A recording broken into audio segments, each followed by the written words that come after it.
tarder, les autres équipes vont arriver. On a...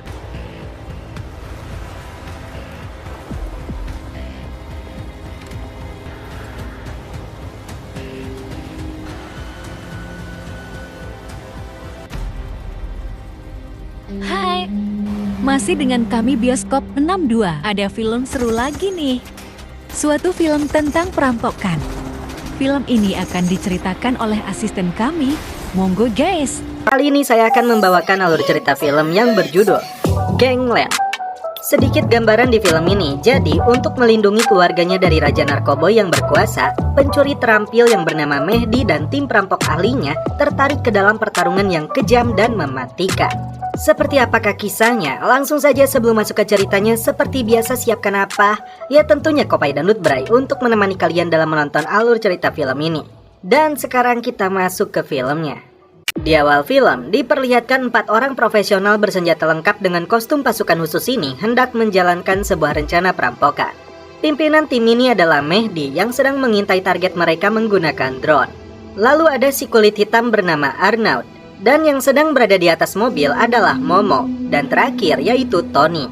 Tujuan mereka adalah merampas emas yang berada di sebuah penambangan. Setelah dirasa cukup melihat situasi, keempatnya pun langsung bergerak.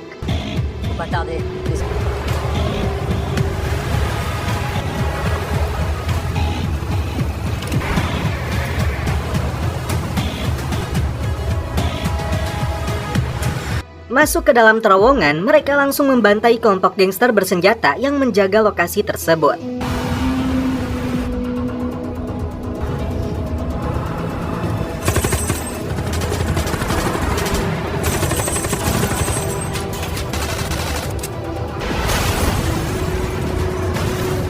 Setibanya di lokasi, terjadi kembali kontak senjata karena dari dalam mobil musuh melancarkan serangan. Mereka berhasil merampas sebuah dump truck yang berisi batu-batu ajaib.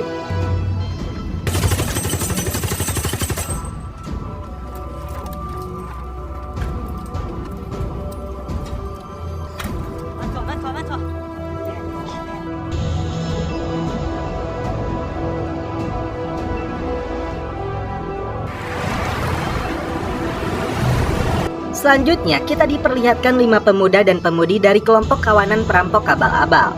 Wanita sekso yang bernama Sanes memasuki sebuah hotel ditemani Liana, sedangkan 3 pemudanya mengawasi dari luar. Tujuan awal mereka adalah merampok sebuah iPhone dan uang. Sanes lalu masuk ke sebuah kamar hotel yang di dalamnya sudah ada pria yang memesannya melalui aplikasi hijau. Kita sebut dia si bangke yang sudah terangsang saat melihat seksonya Sanes. Ketika tangannya diborgol, dia mengira itu bagian dari permainannya. Padahal Sanes memanggil Liana untuk masuk. Mereka mencuri uang milik si bangke dan sebuah tas. Sialnya, Sanes tidak menyadari kartu identitasnya terjatuh. Karena pria ini mengancam, Liana menodongkan senjatanya yang ternyata hanya pistol mainan.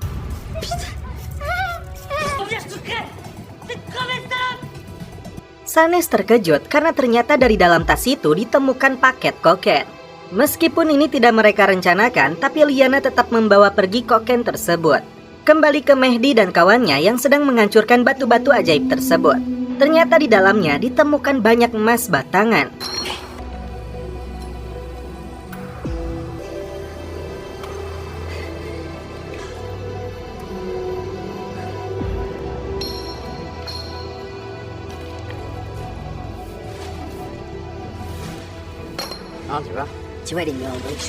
Nilainya bahkan mencapai 50 juta dolar. Liana mengantar Sanes pulang ke rumahnya. Ponsel pribadinya yang digunakan untuk pesanan micet itu dia sembunyikan di dalam boneka doginya. Sedangkan Mehdi menyembunyikan emas-emas batangan itu di rumah pribadinya yang berada di dalam hutan. Ternyata di dalamnya sudah ada emas-emas lainnya.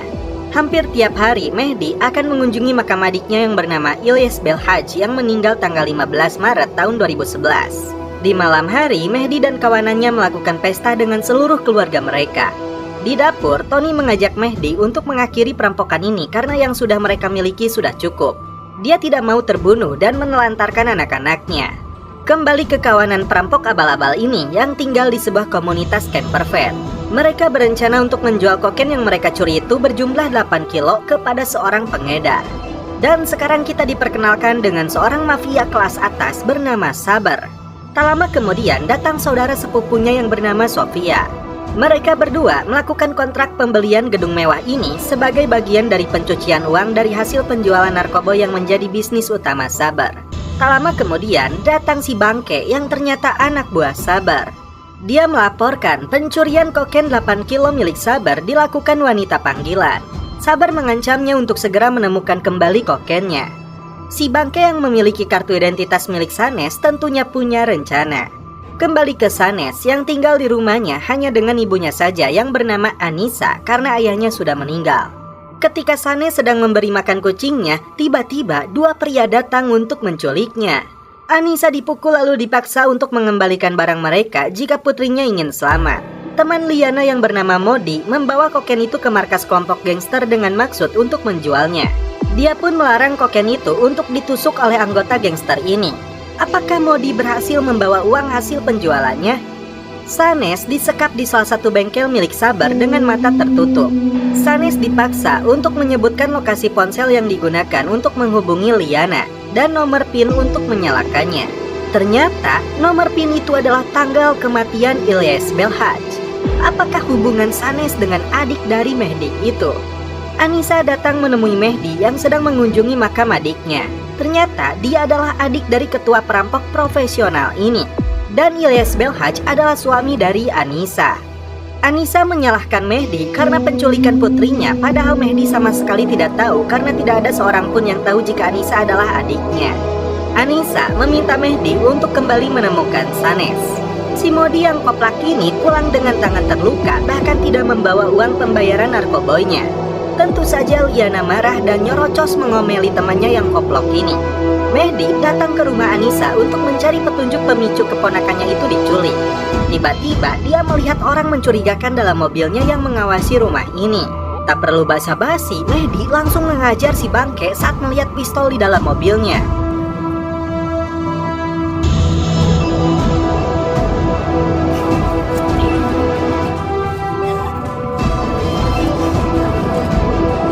Seret si Bangke ke dalam rumah dan menemukan kartu langganan bis milik Sanes. Karena tidak mengatakan di mana Sanes berada, Mehdi menumpahkan susu kucing di atas mulutnya agar mafia ini kesulitan bernapas. Si Bangke akhirnya buka mulut jika Sanes dan teman wanitanya telah mencuri 8 kilo kokain. Dia datang untuk mencari ponsel yang digunakan Sanes demi menghubungi temannya yang disebut penghuni liar. Karena ini masalah prinsip, atasannya belum tentu akan memaafkan anaknya. Di satu sisi, Mehdi berhasil menemukan ponsel tersebut. Dia juga mengangkat ponsel si Bangke yang dihubungi oleh Sabar. Dengan santuinya, Mehdi akan mengembalikan kokain tersebut kepadanya. Mafia ini memberi waktu 1 hari kepada Mehdi untuk mengembalikan kokainnya jika Sanes ingin selamat. Sabar penasaran, siapakah paman dari wanita ini yang terdengar bukan orang sembarangan. Dia menanyakan identitasnya kepada Sanes. Si koplak Modi membawa berita baik kepada Liana jika kelompok gangster itu akan membayar kokainnya kepada mereka karena dia berpura-pura sebagai mafia besar. Saking belegugnya, Modi menyebutkan lokasi camper van-nya agar mereka mengantarkan handphonenya langsung. Karena ceritanya begitu meyakinkan, Liana percaya saja dan menunggu buktinya. Mehdi melepaskan si Bangke dan meyakinkannya kokain itu akan segera dia kembalikan. Saking takutnya, si Bangke langsung berlari. Dari ponsel milik keponakannya, Mehdi melihat foto Liana dan lokasi camper van-nya. Sementara itu, Sofia ditutupi kepalanya untuk dibawa ke pabrik narkoboy milik seorang mafia kelas atas. Tampak wanita-wanita seksoi sedang meracik narkoboy itu sebelum diedarkan. Pemiliknya adalah Chris, saingan dari Sabar. Dia mengundang Sofia datang karena Sabar mengedarkan narkoboynya di wilayah Antwerp yang menjadi wilayah kekuasaan Chris. Jika Sabar masih melanggar aturan ini, Chris ingin menemui langsung ayahnya si Sabar atau paman Sofia. Sofia tidak bisa melakukannya, tapi dia berjanji akan menelponnya dan mengatasi masalah ini. Chris menyebut Sabar seringkali membuat masalah dan Sofia yang harus mengatasinya. Ada satu lagi permintaan Chris kepada Sofia. Apakah itu? Lanjut. Kawanan gangster yang sudah mengetahui lokasinya bergerak dengan membawa persenjataan lengkap karena mereka mengira ada lebih banyak narkoboy di sana yang bisa mereka rampas. Mehdi menyelinap masuk ke dalam komunitas camper van ini untuk mengambil kembali kokain dari tangan Liana. Di saat yang sama, komplotan gangster tiba juga di lokasi ini.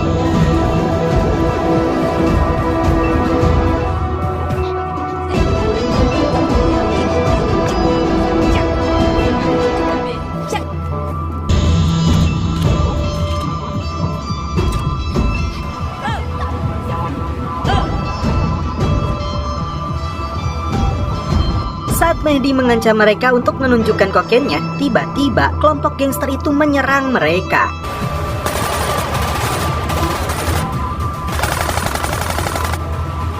Mehdi akhirnya mengatakan jika dia adalah pamannya Sanes yang saat ini sedang diculik.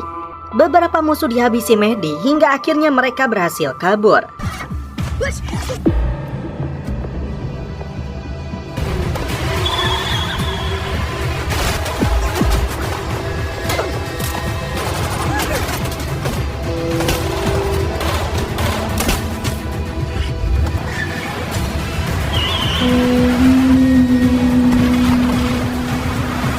Di sebuah rumah mewah, perkenalkan pria tua ini bernama Hasan, ayah dari Sabar, seorang mafia kelas atas yang sangat dihormati. Seorang pria datang ke rumahnya memberitahu kargo miliknya diceburkan ke laut. Tapi Hasan bisa menilai pria ini berbohong dan berkhianat kepadanya. Pengawalnya yang bernama Denikyu diperintah untuk menghabisinya.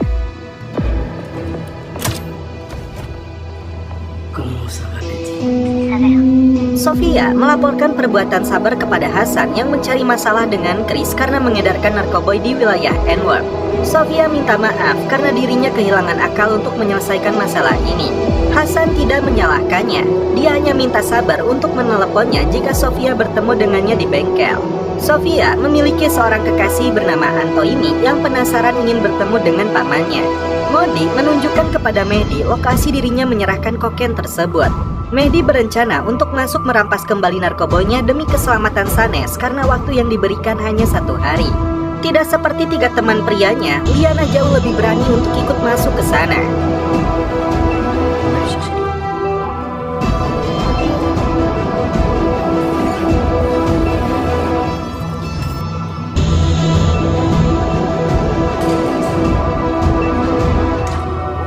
Sofia datang ke bengkel untuk menemui Sabar dan menyampaikan pesan pamannya.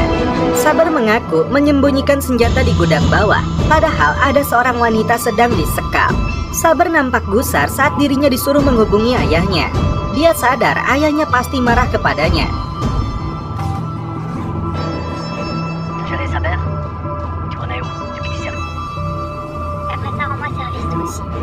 Mehdi dan Liana mulai menyadari mereka masuk ke wilayah yang dikuasai oleh gangster. Mereka naik ke lantai atas apartemen, kemudian Liana berpura-pura sebagai tetangganya agar wanita ini mau membukakan pintunya. Di dalam kamar yang terkunci itu, Mehdi berhasil menemukan narkoboynya.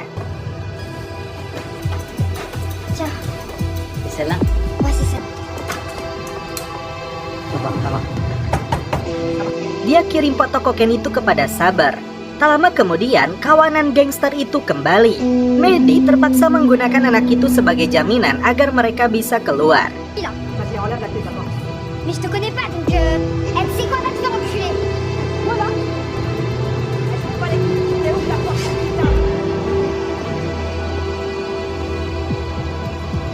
Alors, pour faire quoi là, petite pute? Laisse-moi. Laisse-moi les armes. Moi. Ouais, c'est bon, moi. Allez. Allez les gars. Dégage-toi, dégage. Je fais le tour à faire. Karena wilayah ini dikuasai gangster, tidak mudah bagi mereka untuk meloloskan diri.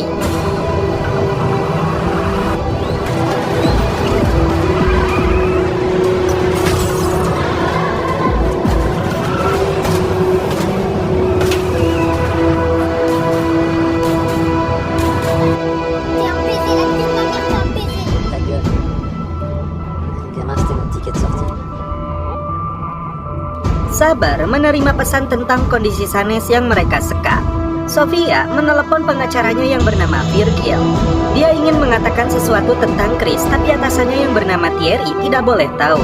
Dan sepertinya rahasia ini cukup penting yang membuat Virgil gusar. Ketika Sabar datang ke kantornya untuk menemui Thierry, saat itulah Virgil memintanya bicara. Sophia selama ini bertugas sebagai perencana keuangan keluarga Sabar. Dia mengatakan Sophia yang piawai dalam mengelola pembukuan mendapat penawaran untuk mengelola keuangannya Chris. Padahal sebelumnya Virgil diminta Sophia untuk merahasiakan hal ini. Virgil diberitahu hal ini untuk meminta opini hukum terkait penawaran tersebut. Ternyata si Virgil ini punya ambisi juga, karena itu dia tidak akan memberitahu atasannya. Dia tahu Saber akan menggantikan posisi ayahnya dan dia sendiri ingin mendapat posisi penting di samping Saber. Sofia menceritakan pertemuannya dengan Chris agar mengampuni Saber karena kesalahannya. Saber balik menekan Sofia karena dia tahu Chris memintanya mengelola keuangannya padahal maksudnya melakukan pencucian uangnya. Saber balik mengancam akan melaporkan hal ini kepada ayahnya. Bahkan dia mengancam akan merampok barang milik Chris yang dia sebut selalu merendahkannya. Sofia kembali melaporkan ancaman Saber yang ingin merampas pengiriman kokain milik Chris. Hasan akan terbang untuk mengurus putranya itu. Mehdi memberitahu Anissa kokain itu telah dipegangnya dan tak lama lagi Sanes akan kembali pulang. Anissa pun lega saat mendengarnya. Mehdi kemudian menggunakan pemadam kebakaran untuk menghilangkan sidik jari di mobil yang dia gunakan. Saber mengatakan kepada Sanes telah memperoleh identitas pamannya yang dia sebut Resum yang cukup mengesankan. Yang menjadi pertanyaan, seperti apa kisah masa lalu Mehdi sebenarnya? Liana mengikuti Mehdi ke sebuah bar. Dia mengaku 9 bulan mengenal Sanes. Terpaksa dia melakukan ini untuk mendapatkan uang yang cepat agar bisa pergi dari negara tersebut. Mehdi dan Liana kembali bergerak setelah Saber mengirimnya pesan lokasi pertukaran. Untuk menuju ke sana, tak sulit bagi mereka mendapatkan mobil baru. Keesokan paginya, Sofia menceritakan kembali kepada Antoini jika pamannya membesarkan dia setelah orang tuanya meninggal dunia.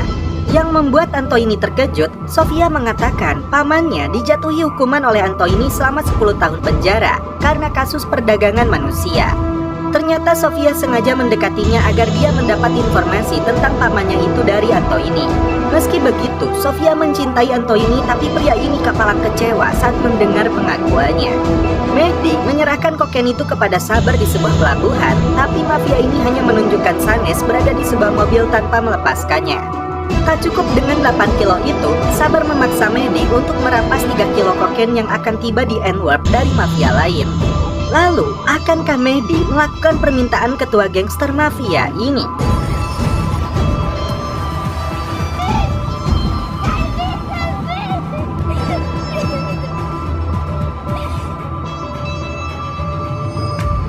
Dan setelah itu, film pun berlanjut ke episode selanjutnya.